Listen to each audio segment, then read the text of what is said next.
편안들 하셨습니까? 추석 잘 세셨죠? 추석을 잘 샜는데 저는 여러사 오면은 뭐 가득 쌓였을 줄 알았는데 안 쌓였네. 하나도 없네. 이 추석에 명절 세실 때 지방에도 가시고 여행도 가시고 뭐도 하는데 제가 꼭 그럽니다. 근처에 절이 있거든 추석날은 꼭 절에를 가서 감사 기도를 좀 올리시라고.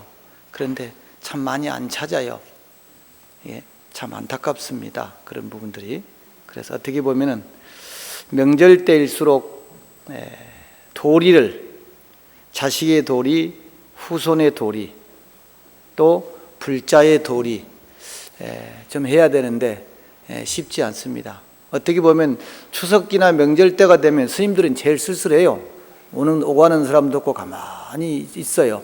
그래서 제일 쓸쓸할 때가 명절이다 이런 얘기를 하는데, 좀 명절 때 불자님들이 절에를 많이 찾으셔서 스님들한테 좀 맛있는 것도 갖다 드리고 또 부처님도 찾아뵙고 이래야 되는데, 부처님은커녕 부모님도 안 찾아보니까 바쁘다는 핑계로 참 쉽지 않습니다. 옛날에는 유부유자라는 말이 있어요. 유부유자, 즉 아버지와 같은 분 또는 자식과 아들과 같은 사람, 유부유자 이런 얘기를 했어요. 그러니까 큰아버지, 작은아버지 또는 사촌의 어떤 그 형제들 이런 걸 의미하거든요. 그런데 핵가족의 시대가 되다 보니까 좀 이런 말 찾기가 쉽지 않습니다. 마치 사전에만 나와 있는 그런 용어가 되고 말았습니다. 그래서 뭐 작은아버지 찾아뵈러 가고 뭐 조카가 어떻고 이런 얘기 쉽지 않거든요. 그러니까 그만큼 삭막해졌어요. 오로지 이유는 바쁘다는 핑계입니다. 나만 나 살기도 바빠 죽겠는데 이래요. 간혹 그 명절 때 그 중계방송을 하지요. 그러면 내일이 추석인데 오늘 저녁 때인데 차가 막혀가지고 지금 어디쯤 가고 있습니다 이래요. 근데 그게 보면 둘째 며느리 셋째 며느리예요. 일하기 싫어서 그런 거예요.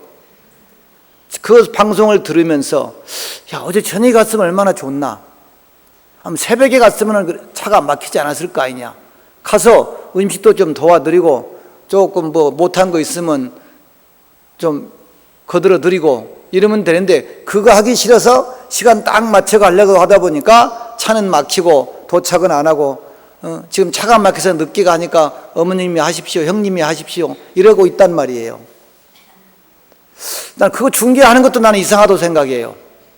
좀 어제 저녁에 가든지 밤중에 새벽에 가든지 이래 하면 될 텐데 그거 안 한단 말이에요.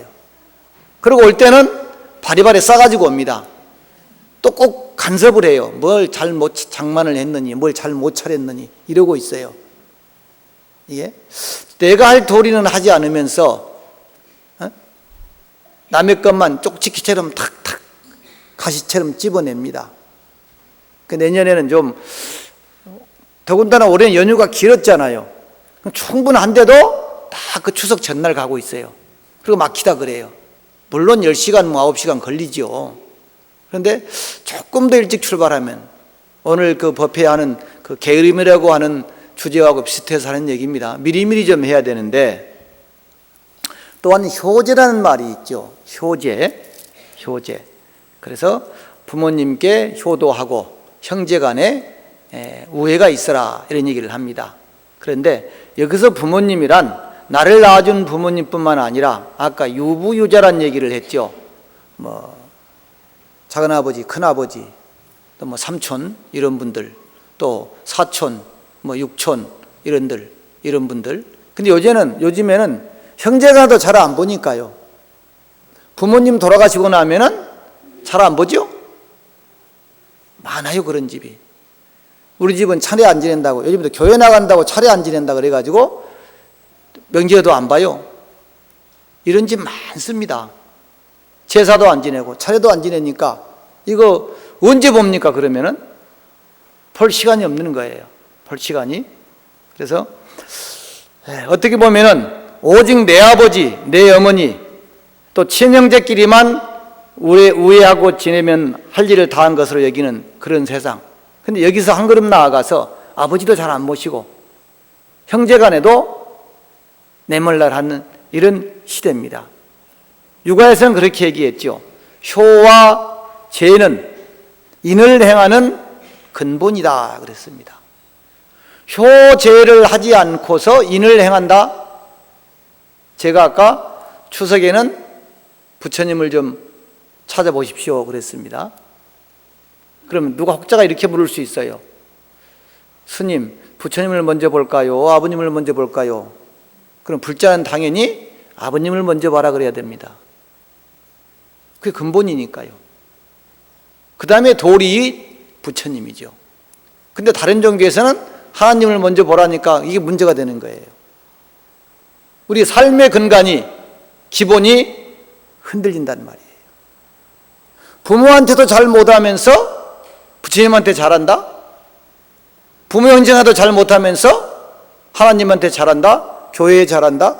안 맞아요. 근데 그러고 있어요, 현실은. 이것이 문제인 것이죠. 이것이. 그래, 육아에서도 그래요. 큰아버지나 작은아버지가 형제의 아들들을 자기 아들처럼 여기고 형제의 아들들이 큰아버지나 작은아버지를 자기 아버지처럼 여기고 사촌 형제끼리 서로 사랑하기를 친형제처럼 해야만이 겨우 집안의 기상을 떨칠 수 있다. 이것이 효죄를 설명한 부분입니다. 효죄. 추석 지난 지가 며칠 안 돼서 이런 얘기를 합니다. 이런 얘기하면 가슴이 뜨끔뜨끔한 분들이 있을 거예요. 맨날 받아 먹기만 하고 나는 줄 모르고 명절 돼도 요즘에 김영란법이 나와가지고 더한 것 같아요. 가끔 사과도 한 박스 들어오고 배도 한 박스 들어오더니 요즘에는 배 한 박스도 없어. 나만 그런가? 나만. 그러니까 좀 가까운 정도로밖에 생각을 안 하고 요즘엔 전부 아들 하나 딸 하나 낳기 때문에 사촌도 없어요. 사촌의 개념이 사라지잖아요. 이게 참 힘듭니다. 그래서 어떻게 보면은 우리 자신들이 사람의 도리를 평소에 못했는데 이런 명절 때라도 사람의 도리를 다하고 살아야 되지 않겠는가 하는, 그것이 어떤 인의 이전에, 예의 이전에 사람의 도리가 아니겠는가, 이런 말씀으로 서언을 하면서 오늘은 부처님의 마지막 가르침이신 불방일 그리고 정진, 이 말씀은 평생 우리가 가지고 가야 합니다. 게으르지 말아라, 항상 노력해라, 수행하라, 정진하라. 그래서 게으름은 노력하지 않는 것이라고 얘기를 합니다.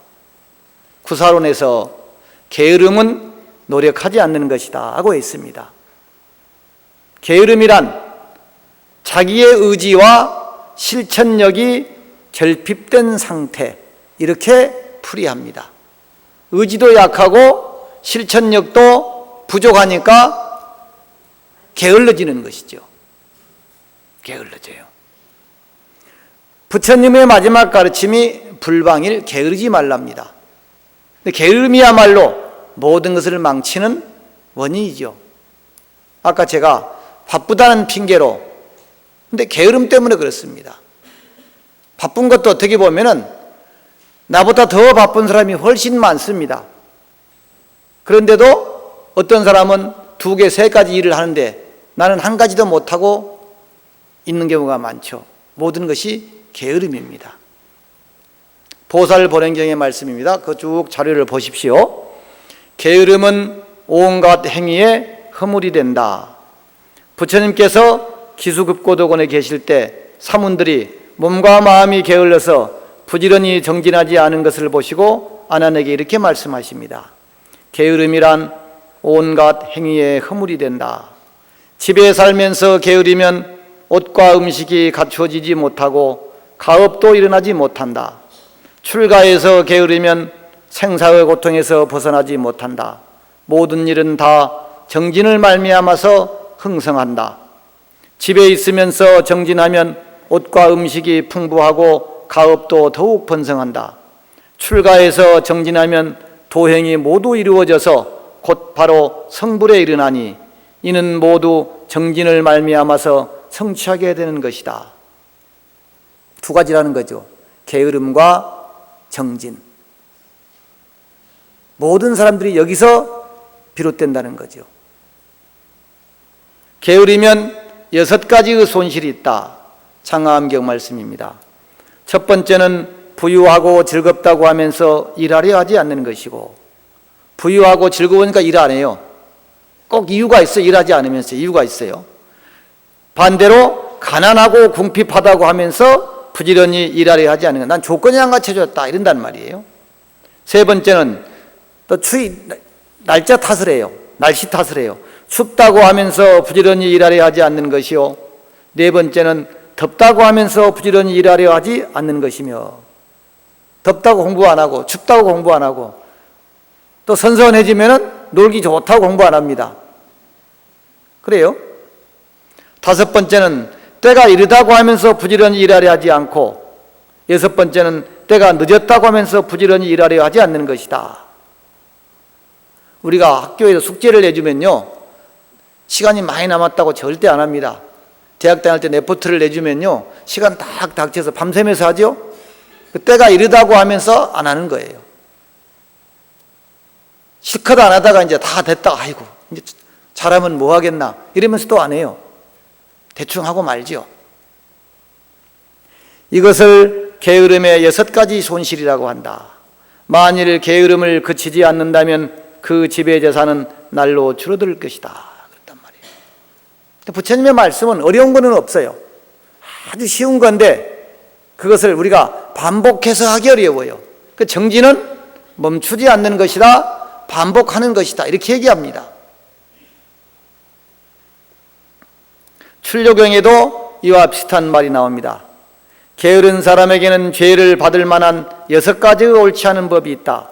즉 너무 이르다고 하여 할 일을 하지 않는 것이며, 너무 늦다고 하여 할 일을 하지 않는 것이며, 너무 배가 부르다고 하여 할 일을 하지 않는 것이며, 너무 배가 고프다고 하여 할 일을 하지 않는 것이며, 너무 덥다고 하여 할 일을 하지 않는 것이며, 너무 춥다고 하여 할 일을 하지 않는 것이다. 비슷하죠?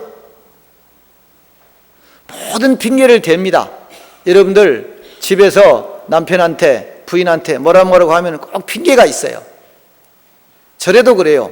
저도 상자한테 뭐 하라 그러면 스님 뭐가 어때서 조금 토를 납니다. 옛날에는 토를 안 달았어요. 또 시어머니하고 며느리 관계도 마찬가지입니다. 시어머니가 며느리한테 뭐라고 하면은 며느리가 꼭 토를 달지요. 요즘에는 시어머니가 무서워서 며느리 일을 못 시킨대. 그래서 내가 하고 말지. 그래서 내가 직접 해요. 저도 마찬가지예요. 상자한테 뭘 시키려 하다가 아이고 시키면 또 토달고 또 뭐 내가 하는 것보다 더 늦고 한참 있다 하고 이러니까 그래 내가 하고 말지 뭐. 내가 하고 말아요. 그래요 안 그래요? 여러분들 누가 해주는 사람이 있는 모양인데 내가 하는 게 빨라요. 또 2번 손이 안 가요. 그냥 내가 해요. 그 밑에 있는 사람은 뭐라 그럽니까? 아이고 뭐 시어머니가 다 알아서 할 텐데 더 안 하는 거예요 이제. 그래서 해결해야 되는데 저도 그래요. 저도. 이것이 이른바 게으른 사람에게 있는 죄를 받을 만한 6가지의 옳지 않은 법으로서 위 없는 참된 도에 이르지 못하게 하는 것이다. 정말 공감이 되는 얘기가 나옵니다. 어떤 것을 8가지 게으름이라고 하는가? 비구가 걸식을 하여 밥을 얻지 못하면 이렇게 생각한다. 오늘 나는 마을로 내려가 걸식을 하였으나 밥을 얻지 못해 몸이 몹시 피곤하다. 좌선도 경행도 할 수가 없구나. 이제 좀 누워서 쉬어야 하겠다. 그리하여 게으른 비구는 곧 누워서 쉬며 부지런히 힘써 얻지 못한 것을 얻으려 하거나 거두지 못한 것을 거두려 하거나 정득하지 못한 것을 정득하려 하지 않는다. 그러니까 뭐예요? 나는 밥을 못 얻어 먹었으니까 몸에 힘이 없으니까 좀 누워서 쉬어야 되겠구나 하고 쉰다는 거죠. 그럼 반대로 그럼 배가 밥을 많이 먹어서 넉넉하면 뭘 합니까? 그때는 또 그렇다고 해서 안 해요. 2번째 구절입니다. 게으른 비구는 이미 넉넉하게 걸식하여 먹고도 이렇게 생각한다.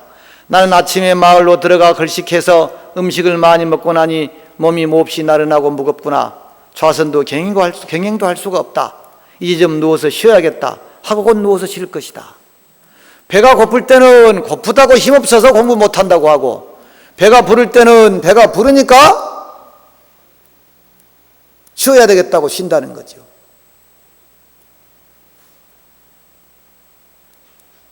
세 번째, 네 번째는 더 웃기는 얘기입니다. 게으른 비구는 가령 조금 일을 하면은 곧 이렇게 생각한다. 나는 오늘 일을 했더니 몸이 몹시 피곤하구나. 그래서 좌선도 경행도 할 수가 없다. 이제 좀 누워서 쉬어야겠다. 그래서 게으른 비구는 곧 누워서 쉴 것이다. 일 조금 하면은 쉬어요. 요즘에 그 절에서 일하는 걸 울력이라고 하죠. 근데 저도 템플스테이를 하니까 풀 좀 뽑아야 되겠다. 아이고 뭐 좀 죽게 해야 되겠다 하고 계획을 딱 잡아놓고 그 단체가 들어오거나 사람이 템플스테이를 많이 들어오면 일을 좀 시켜요. 근데 절대 일을 못 시킵니다. 안 시키는 게 속편이에요. 풀을 뽑으라 그러면 다 뽑아버려요. 풀하고 곡식하고 풀하고 잔디하고 뭐 풀하고 이거 뽑아야 할 것 뽑지 않을 걸 몰라요. 요즘 사람들이 다 뽑아버려요. 그러니까 일 안 시키게 나와요. 또 뭘 하라 그러면은 그렇게 못해요. 그러니까 스님들 울력합니다. 아침에 먹고 나면은 오늘 40분 1시간 울력.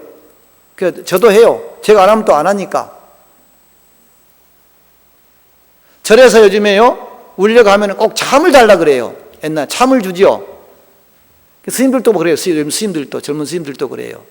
큰 절에서 울력을 하면은 뭐 참 안 나오나 참값이 더 들어. 이래서 그 일꾼 싹보다도 더 들어. 요즘에 군대도 마찬가지예요. 옛날에는 대민봉사가 많았잖아요. 요즘엔 대민봉사가 없어졌어요.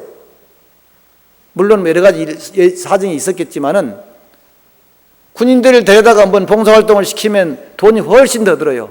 그리고 두 벌 일을 해야 돼요. 일을 망해놓으니까 또 해야 돼요, 일을. 그러니까 아예 안 불러요. 짜장면 값 무슨 뭐 이런 게 더 들어요. 일은 안 되면서 아무것도 못해요. 아무것도. 그리고 조금 하고 나면은 반드시 먹을 거 찾고 쉬어야 되고 이런단 말이에요. 자, 네 번째 봅시다. 게으른 비구는 가령 할 일이 생기면 곧 이렇게 생각한다. 내일 일을 하려면 반드시 몸이 몹시 피곤해질 것이다. 내일을 위해서 지금은 좌선도 경행도 하지 말고 미리 누워서 쉬는 것이 좋겠다. 그래서 비구는 곧 누워서 쉴 것이다.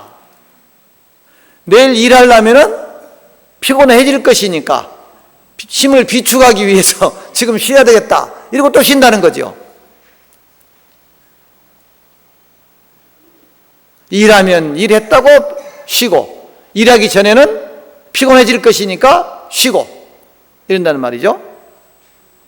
다섯 번째입니다.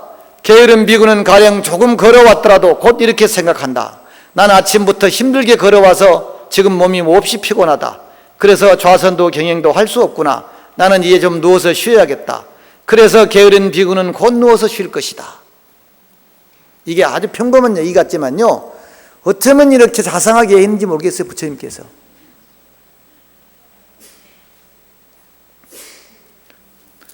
게으른 비구는 가령 조금만 걸을 일이 생기면 곧 이렇게 생각한다. 내가 내일 걸으려면은 반드시 몸이 몹시 피곤해질 것이다. 그러니 지금은 좌선도 경행도 하지 말고 미리 쉬어두는 것이 좋겠다. 그래서 비구는 곧 누워서 쉴 것이다. 조금 걷고는 걸었다고 쉬고, 내일 좀 걸을 일이 생기면은 내일 걸으려면은 오늘 좀 쉬어야 되고, 이런단 말이에요. 게으른 비구는 가령 조금만 아프다도 이렇게 생각한다. 나는 몸이 아프고 피곤하니 좌선도 경행도 감당할 수 없구나. 누워서 쉬는 것이 좋겠다. 그래서 게으른 비구는 곧 누워서 쉴 것이다. 게으른 비구는 앓던 병이 나아도 이렇게 생각한다. 나는 병이 나은 지 얼마 되지 않아서 몸이 약하고 여유여서 좌선도 경행도 할 수가 없구나. 누워서 쉬는 것이 좋겠다. 그래서 게으른 비구는 곧 누워서 쉴 것이다. 그래서 부지런히 힘써 얻지 못한 것을 얻으려 하거나 거두지 못한 것을 거두려 하거나 증득하지 못한 것을 증득하려 하지 않는다. 여러분들 어떻습니까? 이 글을 읽고 꼭 나를 보는 것 같으죠? 예? 아프면 아프다고 쉬고, 예? 일하려면 일해야 되니까 쉬고, 일하고 나서는 또 했으니까 쉬고, 모두 쉬는 거예요. 모두 게으름을 부르는 핑계, 원인이 됩니다. 우리들에게 내일부터라는 말은 절대 나는 그 일을 안 할 것이다 라는 말과 같다고 합니다. 지금까지 우리는 수도 없이 요 다음에, 내일부터, 다음에 이렇게 말을 했지만 실천하지 못했으니 사실 그 말은 나는 그 일을 절대 안 할 거야 이런 말과 다름이 없다는 것입니다. 기도도 마찬가지입니다. 기도도, 절도요, 안 해버릇을 하면은 하기 싫어요. 또 몸이 삐그덕삐그덕해요, 이제. 그 절도 해줘야 돼요. 몸에 익숙해야 돼요, 몸에. 특히 종교생활은, 신앙생활은 그렇습니다. 몸이 기억을 해야지 마음으로는 아무리 해도 되지가 않습니다. 관음제일 날도 딱 몸에 기억을 해야 돼요. 의식에 기억이 돼야 돼요. 그래야 나오지요. 근데 이런저런 핑계대고 조금 일 생기면 안 나오고 바쁘고 안 나오고 점심 약속 있으면 안 나오고 어디 뭐 안 나오잖아요. 그러니까 가운데가 텅 비었잖아요, 지금 이렇게. 그래서 심각한 고민이 아까도 오면서 야, 이렇게 관음절 안 나와가지고 내가 법문을 참 못하기는 못하는구나.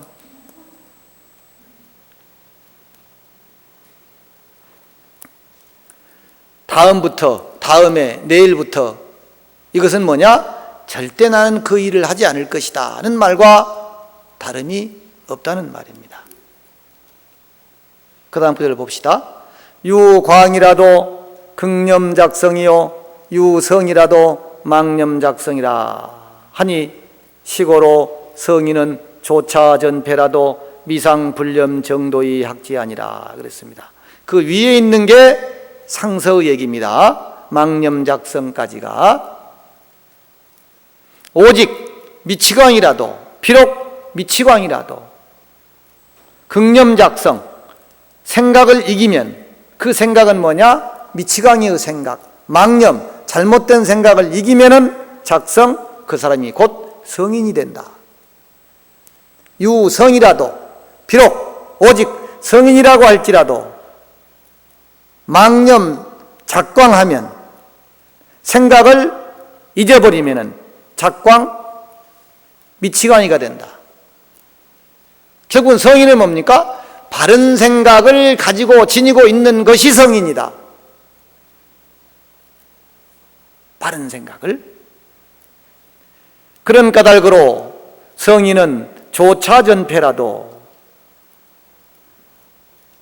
조차는 아주 갑작스럽고 잠깐인 짧은 시간을 조차라고 합니다. 전패는 넘어지고 자빠지고 이렇게 하는, 뒤집어지고 하는 그 순간적인 그 시간, 다급한 때, 이거를 전패라고 합니다. 이게 뭐예요? 어떤 경우라도 극히 짧은 순간 우리가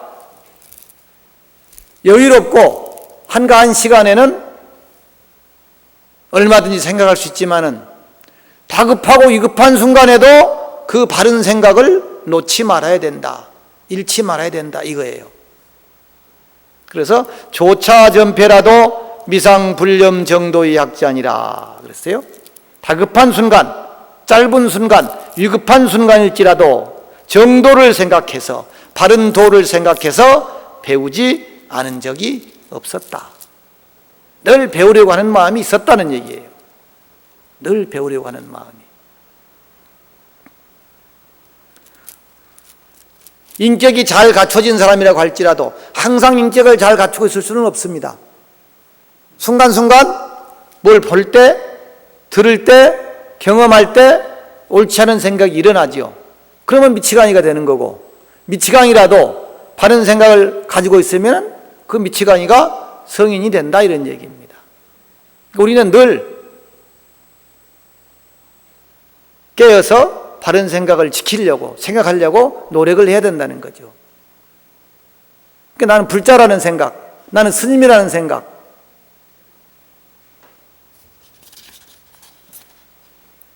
우리말에요, 절집안 말에 아이고 불성이 흔들리네, 불성이 흔들리네 이럽니다. 스님들이 들어보셨죠? 안 들어봤어요? 불성이 흔들린다는다. 그 뭐냐면 불성은 뭐냐? 바른 생각입니다. 근데 뭐예요? 뭘 보고 하지 말아야 하는데 하면서 뭐라 그러냐? 아이고 불성이 흔들리네 그런단 말이에요. 불성이 흔들리네. 그 생각을 안 하고, 예컨대 이건 돈은 없는데 백화점을 갔어요. 안 사야 되는데 뭐예요? 욕심이 나서 산단 말이에요. 이게 뭐예요? 불성이 흔들리는 거예요. 흔들린 거예요. 이 말을 안 해야 되는데, 참아야 되는데 하고 말아요. 그러면서 자조적인 그 소리도 아이고 불성이 또 흔들렸네 이런단 말이에요. 스님들 용어예요. 아이고 불성이 흔들리네. 바른 생각을 지켜내지 못했다는 거예요. 그리고 지키지 못하려고 지금 흔들거리고 있다는 얘기예요. 흔들거리고. 게으름도 그겁니다. 안 하려고 할 때, 불성이 흔들릴 때 바로 다잡아서 해야 된다는 거예요. 게으르지 말고 해야 된다는 거예요. 실행하는 것만이, 정진하는 것만이 최상이니까. 그래서 부처님의 마지막 가르침은 불방일 정진이잖아요. 정진. 관음질 기도도 마찬가지예요. 이러저런 이유로 아이고 오늘 뭐 열애사 가지 말아야지, 아이고 다음에 가야지. 다음에 간다는 말은 안 간다는 얘기라니까요. 지금 오늘 가야 된다는 얘기니까, 오늘 와야 된다니까요. 오늘. 공자님은 소인은 늘 남을 탓하고 군자는 자기의 잘못을 먼저 생각한다고 했습니다.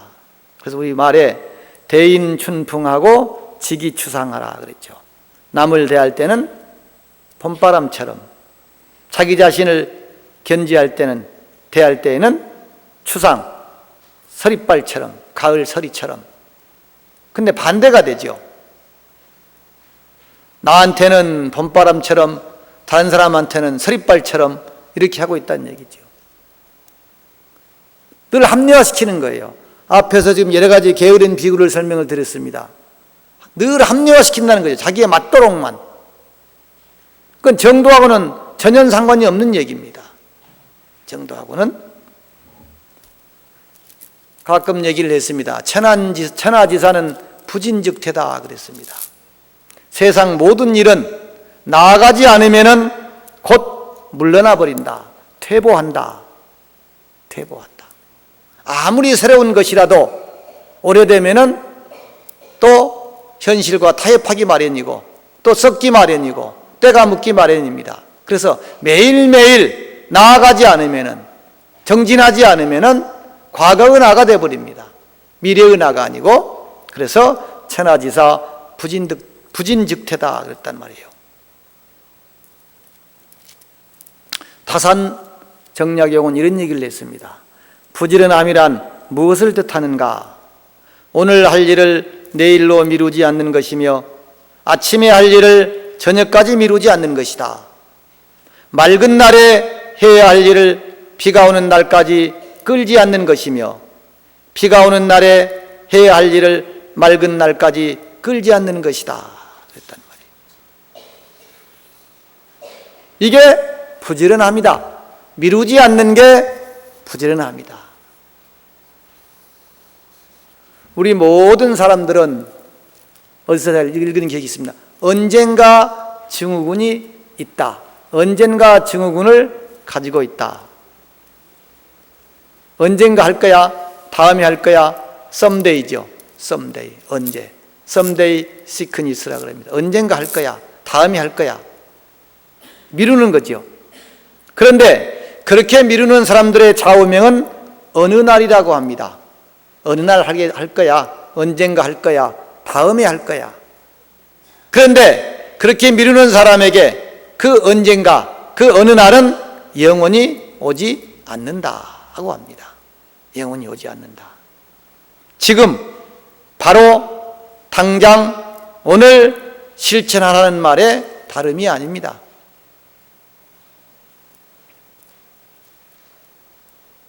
그러니까 평생을 이렇게 사는 것 같아요. 저 자신도 보면은 다들 그렇게 싸웁니다.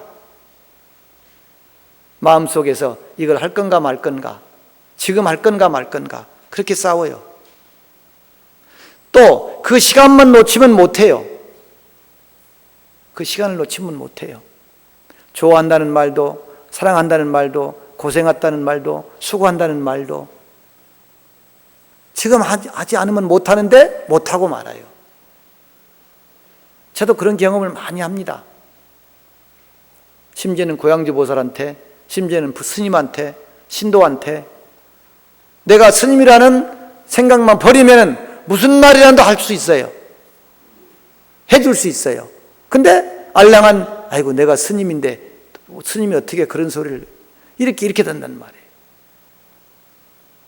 아무것도 아닌 그 허울, 그것 때문에 그것도 또 후회를 합니다. 그러고 나서 아이고 해줄 걸, 지금 해줄 걸. 근데 놓치고 나면 또 못해요. 왜? 늦었으니까.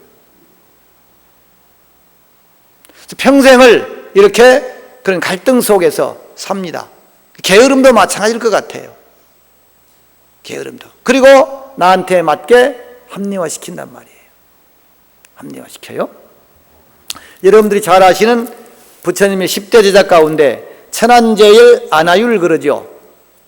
천안통을 가지신.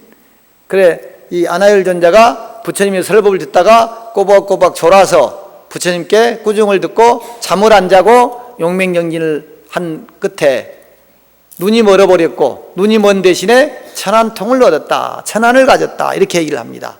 그래서 당시에 부처님께서 유명한 의사인 지바카에게 부탁해서 저 아니루따의 눈을 좀 치료를 해주세요 그랬단 말이에요. 지바카가 그럽니다. 만일 아니루따 존자께서 잠을 조금이라도 주무신다면, 잔다면 제가 눈을 치료해 드릴 수 있지만 잠을 주무시지 않으므로 존자의 눈을 치료해 드릴 수가 없습니다. 그래요. 그래서 아니루따에게 부처님께서 얘기를 하시죠. 육신은 먹지 않으면 안 되는 것과 같이 눈은 잠을 먹는 것이기 때문에 잠을 자야 하느니라. 잠을 자라고, 그래야 눈병을 치료하니까. 결국은 아니루따는 부처님께서 그렇게 했는데도 불구하고 공부를 해야 되겠다는 그 강한 신념으로 잠을 자지 않고 공부를 하지요. 그래서 눈이 멀지요. 그렇지만은 천안을 얻지요. 아니루따가. 그래서 아니루따가 부처님께 묻습니다.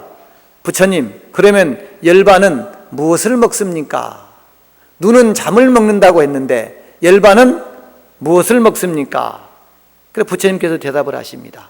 열반은 게으르지 않음을 먹느니라. 참 멋있는 얘기입니다. 열반은 게으르지 않음, 불방이를 먹느니라. 너무 우리는 할 일이 많고 너무 많은 일을 할 수 있습니다. 그런데도 불구하고 현실과 타협하고 게으름 때문에 못하는 일이 너무 많습니다. 공부할 시간 없다고 말씀하지 마십시오. 참 많습니다. 근데 공부를 내가 안 할 따름입니다. 기도를 안 할 따름입니다. 저 자신도 그렇습니다. 훨씬 더 많이 공부를 할 수 있는데 조금밖에 못하죠. 조금밖에. 성철 스님은 평소에 이런 말씀을 했어요. 수행이란 안으로 가난을 배우고 밖으로는 모든 사람들을 공경하는 것이다 그랬어요. 그런데 수행자가 가난도 못 배우고 남도 공경하지 못하고 나만 생각하고 사니까 수행이 안 되는 거죠. 정진이 안 되는 거죠. 정진이란 늘 저는 얘기합니다. 정진이란 계속하는 것이다. 계속하는 것. 멈추거나 쉬어버린다면 올바른 정진이라고 할 수가 없다. 정진은 전 이렇게 번역을 합니다. 이 정자를 정미로울 정자 그러죠. 그러면 그 정밀없다고 하는 건 뭐냐? 간단히 없다는 얘기입니다. 틈이, 사이가 없다는 얘기입니다. 우리는 중간에 계름을 피우고 3일에 한 번, 일주일에 한 번, 열흘에 한 번 하는데 사이가 없다는 얘기는 쉴 틈이 없이 계속 촘촘하게 공부를 지어나간다는 얘기입니다. 촘촘하게. 마치 화두를 들면은 화두와 이목구와 사이가 촘촘해진다는 거지요. 그러면 뭐예요? 망상이 들어올 틈이, 여지가 없다는 얘기입니다. 그만큼 줄어든다는 얘기지요. 그래서 몽교일에다 무슨 오매일에다 하는 얘기는 뭡니까? 온전히 화두 생각뿐이라는 거죠. 잠잘 때도 화두, 꿈꿀 때도 화두, 밥 먹을 때도 화두, 누워있을 때도 화두. 그것이 뭐예요? 틈이 없는 거죠. 망념이 들어올 틈이 없는 거죠. 그래서 이 정자는 정밀없다는 것은 뭐냐? 촘촘하다는 얘기입니다. 촘촘하게 나아간다. 쉼 없이 나아간다. 끊임없이 나아간다. 이것이 정진입니다. 저는 그렇게 번역을 합니다. 정진을. 그래서 불방일과 정진이야말로 영원히 변하지 않는 부처님의 가르침입니다. 우리는 마지막 가르침 그러는데 무슨 처음 가르침, 마지막 가르침이 있습니까? 영원한 불변의 진리가 불방일과 정진입니다. 불방일과 정진. 여름에는 덥다고 또 기도도 안 하고 절에도 안 나고 공부도 못했죠. 또 추석 지났다고 분명히 추석 증후군입니다. 이것도 추석 지났다고 이것저것 못한 일도 하고 뭐 못 갈 때도 가고 이러다 보니까 관음제를 안 나오잖아요. 아까 someday sickness라 그랬잖아요. 언젠가 어느 날. 근데 분명히 오면서도 그랬어요. 아, 추석 지난 뒤끝이니까 사람이 좀 없겠지. 역시 없습니다. 근데 이 요즘에 그 불교 신자들이 점점점 주는 것이 이유가 무엇인가? 부처님은 훌륭하시고 신통도 훌륭하시고 원력도 훌륭하시고 지혜도 훌륭하시고 가피도 훌륭하신데 딱 두 가지입니다. 스님들이 잘못 사는 것, 불자들이 잘못 사는 것. 저는 그렇게 얘기를 합니다. 내 자신이 우선 잘못 살았다. 두 번째는 뭐냐? 불자들이 좀 더 치열하게 기도하고, 아니 많이 열에서 와서 기도하고 가비부 분들이 나타나면은 많이 올 거 아니에요. 그래요, 안 그래요? 그러니까 가피를 못 입는 것은 뭐냐? 열심히 기도하지 않았다는 거예요. 근데 와야 기도를 하지. 물론 집에서도 할 수 있지만은. 그러니까 뭡니까? 바쁘다는 핑계로. 또 게을러서. 결국은 게으름입니다. 바쁜 것도 게으름입니다. 핑계고. 여름이 지났습니다. 또 추석도 지났습니다. 아까 입시기도 발언문을 읽으시던데 옛날에는 입시기도를 하면은 아마 법당이 꽉 찼을 겁니다. 관음제일 법당도 꽉 찼을 겁니다. 그러니까 학생도 많이 줄었겠죠. 근데 그만큼 신심 불자도 줄었다는 것입니다. 그 얘기는 뭡니까? 열심히 기도하는 스님도 줄었다는 얘기겠죠. 열심히 사는 저 자신을 비롯한 많은 스님들이 열심히 살지 못했다는 얘기겠죠. 그런 의미에서 저 자신도 참여를 하고 또 우리 모두가 다 부처님의 올바른 제자, 수행하는, 정진하는, 올곧게 정진하고 기도하는 스님과 불자가 되지 못함을 또 부처님 전에 참여를 하면서 날씨 선선해졌죠? 네. 좀 많이 할랍니까? 이제? 바빠서 또 못 오죠? 네. 모르겠습니다. 어쨌든 우리가 내가 하지 않고 결과가 없다고 하는 경우가 많은데 좀 열심히 하면서 이렇게 아까 저희들이 읽은 대로 가지가지 핑계는 얼마든지 될 수 있습니다. 그런데 핑계를 대지 말고 부단히 정진하는 금년 가을이 됐으면 하는 바람에서 게으름은 노력하지 않는 것이다 하는 주제로 몇 말씀 드렸습니다. 마치겠습니다.